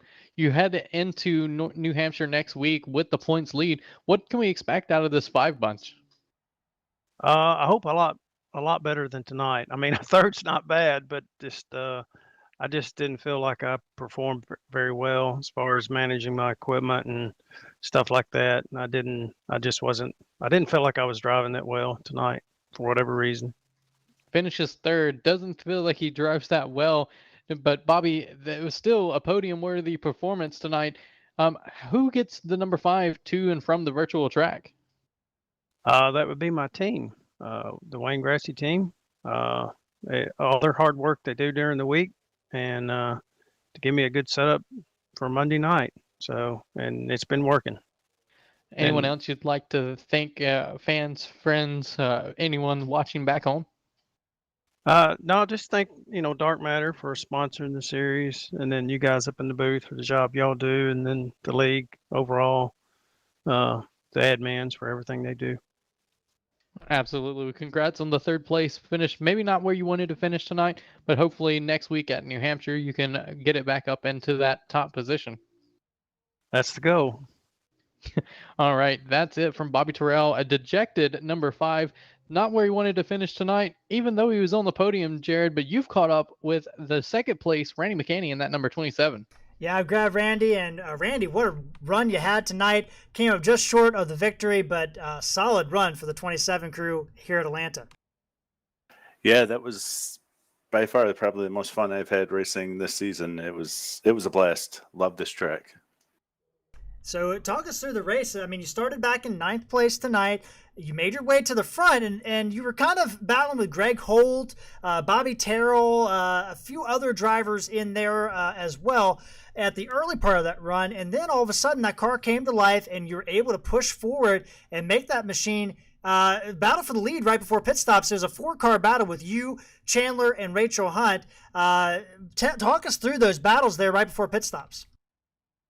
Yeah, at the beginning of the race, I was just trying to find a nice hole to ride in. I didn't really want to race anybody too hard at the beginning of the race. The tire wear's so big at this track that I was pretty much just trying to run a steady pace. And then as the run went on, the car just kept getting better and better and better. And right before those pit stops, that 4-car battle for the lead, I thought actually had a really good shot at winning there. And that caution kind of bundled everything up, but I was fortunate I stayed out. I probably would have pitted in the next lap, maybe 2. Yeah, so you stayed out. You made that strategy work. It was you and Rachel Hunt on the front row, and Jeff Chandler had to work his way through the pack. And it was really you 3 drivers. Casey Malone with that pit lane violation that cost him all that track position, but you were battling Rachel Hunt through that last part, and it looked like you got on the inside of her, and then just the car looked a little bit loose off turn 2 and kind of killed all your momentum down the back straightaway. Yeah, that's exactly what would happen. Is I could get in the corner, rotate through the center, and just putting the throttle down, it would just start breaking the rear tires loose, and I could watch her in my mirror, and she had such a huge run coming off that high line that I was digging for everything I had, and I think just running that low line, I used up more rear tire in that last 15 laps than I probably should have rode a little bit longer, but what a blast. It was great racing Rachel. Congrats to her, but clean racing. She's always runs clean with everybody, but that was a blast. It was one of the best Atlanta races. It harkens back to the days of early 2000s here at Atlanta, and a lot of great racing. But Randy, more importantly, some big points for you. You move up. You're locked in the playoffs with that win, and earlier this year at Daytona Road Course. Right now, sitting in 11th place. 7 races left. I said 6 earlier, so apologies about that for those listening. But 7 races left. What is your goal moving forward in these races coming up here? My goal was really that second win. You know, I'm not completely comfortable with one win, even 11th in points. There's so many great racers here, and with 7 more races, that could be 7 new winners. You know, that puts points at a premium. So goal would be just keep working on setups. You know, it's starting to come back, and setups are getting a little bit better, but just solid finishes. Looking for top 10s. Just want to finish races and gain as many points as possible. We look forward to seeing what you can do going forward, Randy. But congratulations again on the runner-up. No, it's probably not as good as you wanted tonight, but again, a great run for you. And I'm going to turn the mic over to you and let you have the last word. I got to thank everybody that's helping me out. I've had offers for setups, you know, help with practices. I got to thank everybody that's willing to help me out. Darkmatter Designs for the sponsorship of the league and this series. It's a great series. It's hands down the best league I've ever been in. Full Throttle TV, you guys' broadcast is phenomenal. Top sim broadcasting I've ever seen. So thank you guys for doing that. You guys do an awesome job. We appreciate it, Randy and Chris. That was Randy McCanney with the runner-up finish here tonight. And what a race it's been tonight here at Atlanta Motor Speedway. I don't know what else you could say. No, it's absolutely a phenomenal race here. This track, 2 races on this service this season, Jared. Both of them have been phenomenal races. And we have Dean Doucette joining us. Dean, not the race you were wanting to have tonight, but your teammate Rachel Hunt grabbing her first win for you guys has to kind of take some of that salt out. It takes all of the salt out, Jared. Amazing. I'm trying to find her comment. I've lost her comment, unfortunately, that she asked me to come up here and say, but I'll say basically she is so appreciative of the league. Of course, she wants to thank Darkmatter. She wants to thank Blackwater and her teammates. And as part of that team, I just got to say, we're so proud of what she did. Not only racing smart and intelligently and running down those guys, but later on, late in the race, choosing the correct line, being patient, just a class act. Love her. She loves this league, and she couldn't be happier and more thrilled to have that great racing and get the victory. And we appreciate you, Dean, coming up here. And for the viewers at home that didn't know, battling Parkinson's disease and limits her mobility and some of her motor functions there. And great to have her in the league. One of the best sim racers that I've ever been against, Dean, and I'm glad you're able to deliver that message. But if you want to talk about your night, I know it wasn't the night you had, but that team you looked very fast out there. Well, you had me out there. I thought I had a winning car tonight, and another one just doesn't work out for me. It happens in racing. And, we had Casey up there. He hits the pit road cone. So, we threw another one at him and Rachel took it home. So we definitely had a good car tonight and we got a great team over there. And as far as my race, there'll be more nights. We're looking forward to the playoffs, and that's kind of where our focus is at this point. Well, Dean, we appreciate you coming up here and giving us that word from Rachel Hunt. And I'm going to let you have any final thoughts here, man, while you're up here. Like I said, Rachel just wants to thank FTSR, the admins, and all the work they do. Of course, Chris and you, Jared, up here in the booth, putting on a great show as always. And she just wants to say she's thrilled for the victory. All right, Chris, we're glad that we were able to get a message from Rachel Hunt. But what a race here tonight! As we were, before Dean came in, we were talking there, and man, it tightens the points up. It gets another driver to in the playoffs. What a year this season's been so far. I don't know what else to say. It's certainly been incredible, Jared, and it's not even over. We still got a few more races to get to the playoffs. I think you mentioned 7 before we get to the playoffs, and every one of them are going to be difficult tracks. New Hampshire next week, flat track full of braking. Jared, that's going to be exciting for these drivers after coming off from a mile and a halfer where you barely have to touch the brakes, from the week before where we had a really difficult road course that really made everyone work so much harder at. But next week, it's a short track. Tempers can flare, and it's all going to happen on a flat short track, Jared. It is. And then we have North Wilkesboro right after that, Kentucky, Watkins Glen, the Indy Oval, Michigan. And then if that's not bad enough, if you're not in the playoffs at that point, you have a super speedway to look forward to as the last race at Daytona before the playoffs. And we're going to have it all here on Full Throttle TV. And we will have all kinds of coverage coming up this week. Tomorrow night, the Kickin' Asphalt Racing League with the next-gen cars. Those guys are going to be on track at Las Vegas Motor Speedway on Tuesday night, so check that out. And then Wednesday night, Full Throttle Sim Racing back on the airways here on Full Throttle TV with the Blackwater Products Truck Series, as they will be taking on the Magic Mile at New Hampshire first this week. But for tonight, for Chris Speer, for Full Throttle TV, for Full Throttle Sim Racing, I'm Jared Carr. We will see you guys out on the track.